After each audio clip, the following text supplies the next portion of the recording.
Hello everybody. So, as all of you that watch our channel and follow along with our life, there's several things that you will know. Number one, I am a full-time minister and full-time pastor. That's number one. Number two, you'll know that I married a Maine girl. Number three, you will know we live in a motorhome. Today I want to talk about how to live in a motorhome in the middle of a Maine winter. You're going to ask, now why are you living in a motorhome in Maine during the winter? I want to answer that first, and then I want to get into the how-to.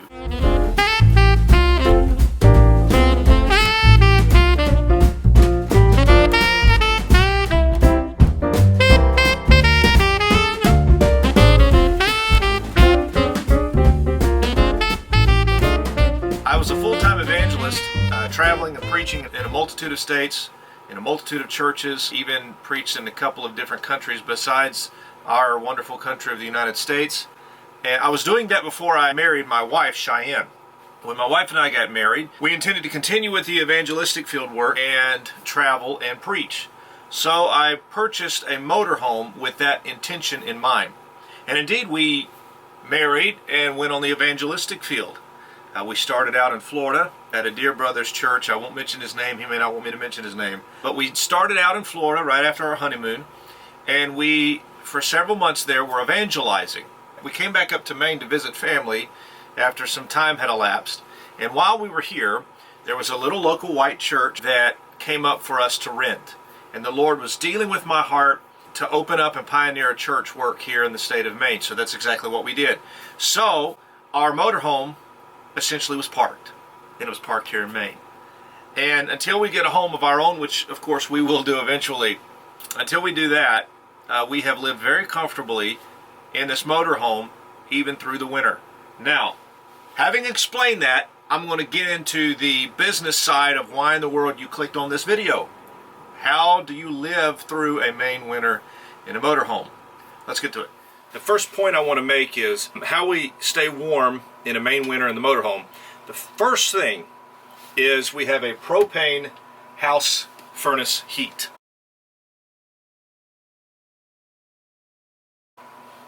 This thing is awesome. If you had an unlimited amount of resources, finances, money, and had some propane guy bringing you propane in his truck, say once a month, I honestly think you could stay warm in negative 40-degree temperatures. This thing is absolutely a must. If you have a motorhome or an RV trailer and your house heat, your furnace doesn't work, I would strongly encourage you to get it fixed or repaired or replaced before you try to stay for any long period of time in a cold environment. It's just not going to work otherwise. This is ducted, and it has vents running along the floor of the motorhome. And also there is a little air duct that runs into the storage bay underneath, which keeps the storage bay warm when you turn this on. We could not stay here in Maine for the totality of the winter if we didn't have this. Now you're going to ask the question, do I heat the motorhome solely and completely with our house furnace? No. In fact, we use this as sort of almost the last resort. And I'm going to explain that one to you. When we bought this motorhome, there was a chair that sat right here behind the passenger seat. We removed that chair when we did our remodel job. And in its place, we put this heater. Now this is an electric heater that mimics what a real fire would look like. That's the idea. But it's just an electric heater. It'll run 1500 watts. This is a way for us to have a living room space that draws our attention to this one electric heater. But this is one of our major supplemental heat sources. This produces enough heat that in the warmer temperatures, let's say 30 and above, this along with one other heat that I'm going to show you here in a little bit, will basically cover all of your heat needs. You wouldn't really need anything else. There's something else I need to make known to you all. Humidity in a motorhome is something that you absolutely want to pay very special attention to. It can cause you nightmares. One of the things that you're going to learn if you do the RV lifestyle is that when you run your propane heat, you automatically are introducing a lot of humidity back into the air. It's a wet heat. It adds moisture content to the air. Now, how do we keep the humidity down? How do we keep the walls dry? How does it seem like we're not melting away in here and sweating away inside this motorhome? It feels very dry. Bingo. I believe that every RVer should have at least one space heater in their RV. This works like a dehumidifier. It absolutely dries out the air. You can take a shower, it's going to dry it out. You can cook a meal, it's going to dry it out. You can turn the house furnace on and heat the whole place up, this will dry it out. And again, remember, if the temperatures are above 30 degrees, in our motorhome, it won't be like this in everybody's motorhome. Depends on the size, how many slide outs you got, how many drafty windows you have or don't have, blah, blah, blah. How well the undercarriage of your motorhome is insulated. All of these things factor in. But I'm just telling you for a sort of like a baseline of an understanding. We have a 35.5-foot motorhome. We have no slides. So to kind of give you an idea. Now, as you can see here, we have got a radiator heater back here. We roll this out in the living room into the bathroom area, and it's usually plugged in over here by the sink.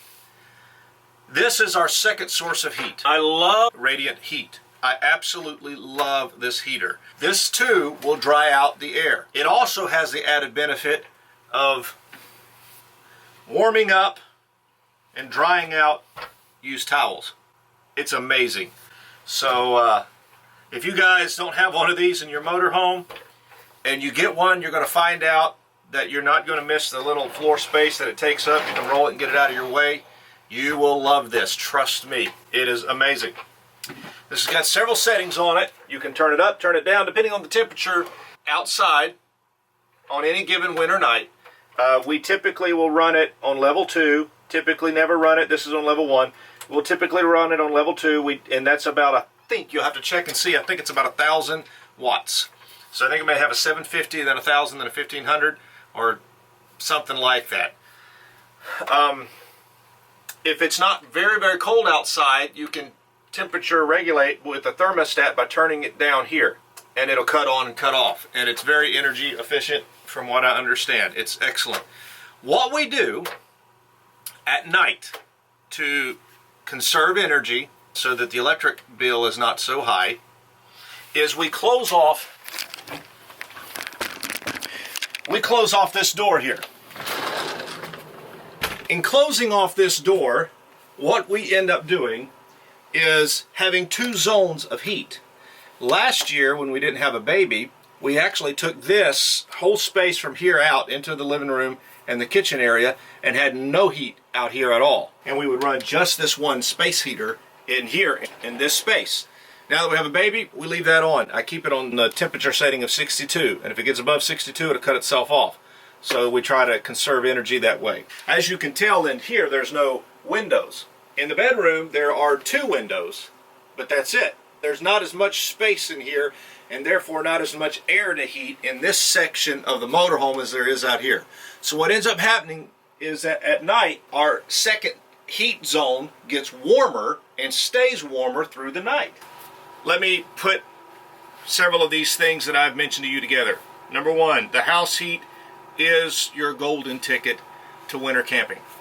Number 2, next to that in importance is your space heaters or your electric heat that you add as an extra addition to the house heat. You can literally get away with turning the house heat off for an extended period of time or never running it at all if you have a radiant heater and a ceramic heater like we do in our motorhome. You can get away with it for the most part. On those mornings when it's extremely cold, the 2 electric heaters will not sufficiently heat your motorhome. In that case, you run to your house heat, you turn it on, you build up the heat inside the motorhome, and you bring it up to temperature. Then you can turn it back off and leave it off for hours. And you may turn it back on one other time during the day or not at all. You never have to run it at night. You can close off parts of your motorhome and give yourselves sort of like 2 zones or 3 zones of heat. In that case, you never even have to run your heater. To give you an idea, our propane tank, I think, is a 100-pound maybe an 80-pound propane tank. I think it holds about 30 gallons. We have not filled it up at all since the winter season has kicked in. That gives you an idea of just how little we actually have to use the house heat. We use it as a supplemental heat. However, it is the strongest and most powerful heat. It's the one that you have to have if you're going to survive in a winter. But it's not the one we use the most. We use our electric heaters the most. And I'm hoping you're kind of grabbing some ideas from what I'm saying and saying, hey, you know, I could do that myself. Now, that's not all. Some of the other things that we've done to hold heat in is this. We purchased these very cheap, very inexpensive, and very useful vent covers. If you don't have a vent cover, you absolutely need to buy these. I'm talking $9, $8 and something on Walmart or what have you. Buy these. Don't make them, just buy them. It's just a lot simpler. I wouldn't go through a winter again without one. I've got two. I've got one in here, and I've got one in the bathroom. Okay, I'm demonstrating that for one very important reason. When we remodeled this motorhome, one of the things that we installed was these double insulated shades for the motorhome. And you may be wondering, does that help? Does that keep the heat out during the summer? And does it keep the heat in during the winter? And I'm going to tell you this. These work so well that I would be tempted in a newer model motorhome, if I were to ever get one, of uninstalling the old shade system that they have and installing these in a new model motorhome. These are absolutely amazing. I'd like to do as an addition is typically motorhomes, and even ours did, they came with the framework that went around the windows, and it would box this all in. Had we kept them, but they were obviously outdated, we just went with curtains instead, and then eventually ended up with something like what you see here. What I would do as an addition to this motorhome was I would build a wood frame or some type of frame, and I would box this in, and that would help it even more. But these are unbelievable. They really, really, really keep your heat in during the winter and keep the cold out. It's unbelievable. You got to try these out. Look at these at your local Walmart. Look at these. Look these up in your local Home Depot or Lowe's. They're double insulated. And let me show you that. Like I said, they're double insulated, and they're amazing. These are blackout shades. No matter how much light is on the inside, you cannot see through them either. Excellent. Okay, so before I take you outside, I want to give you guys one more thing that we do in the bedroom. Inside of this duvet, they call it, is a down-filled comforter. And underneath the down-filled comforter is an electric blanket. It is a brilliant system. It will keep you warm on the coldest nights. And if you're like me, you like it cold on the outside so you can get warm inside the covers. And there is no other place like that than a motorhome when it's about 60 degrees in here and you're really warm underneath these covers. It is spectacular sleeping. It is sleeping at its absolute finest. Now, earlier this year, for those that really follow our channel, you'll remember me installing what looks like a gray wall up here, and it's actually Reflectax with a glued fabric face to it. This has been a wonderful and welcome addition. It holds the heat in a lot better now, and makes the space up here in the front a lot more comfortable during the winter. It is uninstallable. You can take it out, roll it up, and put it away while you're traveling. Again, if you follow this channel a lot, you will remember me making this, building this. This is a 3/4 inch piece of plywood that I made, cut the size, and covered with indoor and outdoor carpet. I've put a little Reflectax on the back just to add some extra insulation. This bay area in our motorhome is uninsulated, so it's a very bad draft area. This has been a welcome addition this year. Not only does it hold back the cold and keep the heat in better, I can also step on it. It gives us more floor space.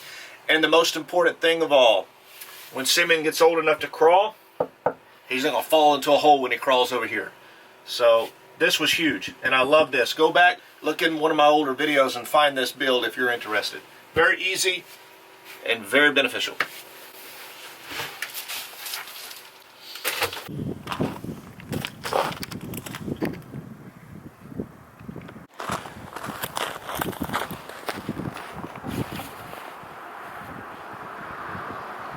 It is beautiful out here today. Now that we're outside, I want to just tell you, according to my cell phone right now in the town of Union, in the state of Maine, it's 24 degrees. Okay? Obviously we've got snow on the ground. I want to talk to you about how to keep your water lines from freezing so that you can keep water coming, so that you can utilize all of the different things that you need, your sink, your toilet, and your washing machine. You need water, especially if you're going to live comfortably through the winter, and here's how you do it. Okay, as you can see here, there's something hanging out of the outside of my bay area of my motorhome. This is the water bay, the wet bay. This is where your water goes in, your electric runs in on my coach. What is this? Well, this is the thermostat that controls this hose here. That's right, this is an electric hose. This hose is rated down to negative 40 degrees. In fact, it works so well that it will literally melt the snow around it. It is a brilliant solution. If you're going to stay long term in a motorhome during the winter, you're going to need some type of heated hose source. You can make one, or you can do it the way I did, which is just buy one. There's 3 different brands out there, and I got the cheapest one. So whichever one that was, I got that one. And it works beautifully. I have had no problems out of it, no freezing, nothing out of this hose. Now, let's get under here for a second. Number one, first thing that you're going to notice is probably the light source. Second thing you're going to notice is all of this Reflectax. I had some extra Reflectax, and so what I did was I cut out one large, huge piece, and I ran it along this area here. This bay is not insulated. Yours might be if you've got a more modern motorhome. I put this Reflectax up to kind of give me a barrier and a reflective barrier of heat towards the higher portions of this bay. Why? As you can see, the blue cord, it runs up here and into my water source. Even though the hose stays warm because it's heated and it's plugged in at its source, even though that's working fine, the bay area will freeze. Even though you got the upstairs and all warm up there, all of these water lines running underneath will freeze. So you got to keep them from freezing. One of the ways you can do that is you can buy one of these. And it's just a simple light that you can purchase for, I think they're about $8 or something. And I've got on here a 100-watt light bulb, but it's an energy efficient one, so it's actually rated at 72 watts. And I leave this on. Now that seems to do just fine for me till I get somewhere between 15 and below as far as my temperature goes. Last night, I think it reached down into that range, and it actually kept everything from freezing. However, I've noticed that at times when it really dips down cold, that's not going to be enough. So you can purchase for yourself one of these. It's a little $10 250-watt electric heater. Turns on and off. And you can run that in your bay area if it gets extraordinarily cold at night. However, for the most part, my light source here does the job just fine. Remember, these are just parameters that I'm giving you. This is not an absolute strict guideline. Your coach is going to be a little different. Now, there's one other place that I put a heat lamp, and I'm going to show you that now.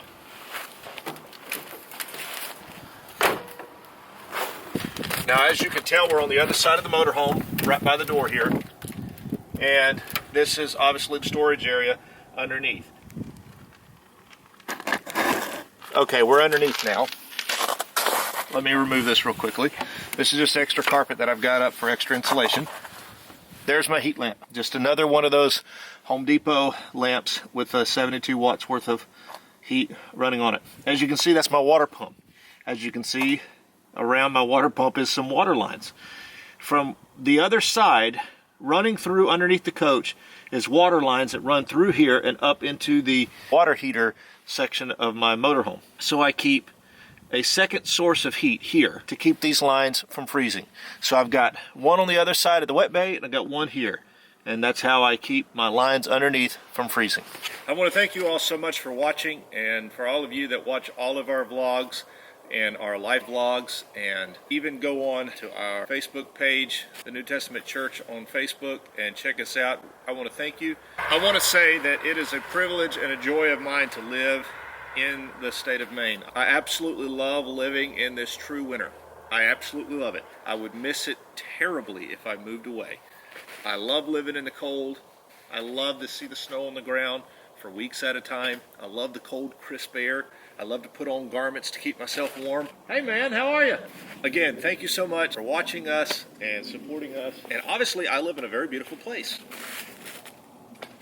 So if you're wondering if we're comfortable, if you're wondering if we're warm, if you're wondering if our precious little Simeon can survive, yes, he can, and yes, we do. We're very comfortable, we're very warm, and you can do this too. So until the next time, the next video, God bless. We'll see you in the next one.